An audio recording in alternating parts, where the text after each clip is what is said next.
C'est une visite qui vient mettre fin à une brouille survenue au lendemain du coup d'État ayant permis l'accession au pouvoir des militaires au Niger. Partisans, il y a un an, d'une action militaire visant à réinstaller le président déchu Mohamed Bazoum.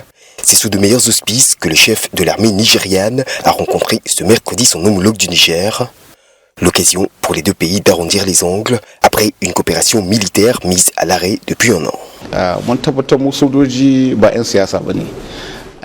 Nous avons eu de petits différends par le passé, mais c'est parce que nous avons arrêté le dialogue. Nos deux pays travaillent ensemble depuis très longtemps et il n'y a aucune différence entre nos peuples. Nous allons donc discuter, nous comprendre et ne pas nous laisser diviser par des personnes mal intentionnées. Nous autres militaires ne faisons pas de politique et notre travail est de protéger les populations. Oubliez les tensions passées et les divergences communautaires. Pour les deux pays, la reprise de la coopération sécuritaire est une nécessité au nom d'une stabilité régionale mise à mal par une multiplication des actions terroristes dans la zone du Sahel.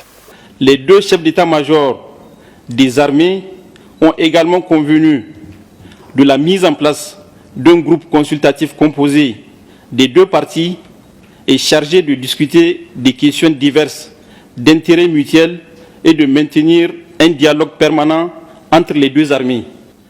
Elles ont souligné la nécessité de maintenir et d'étendre la coopération existante, y compris les opérations militaires conjointes, l'échange de renseignements et la coordination tactique.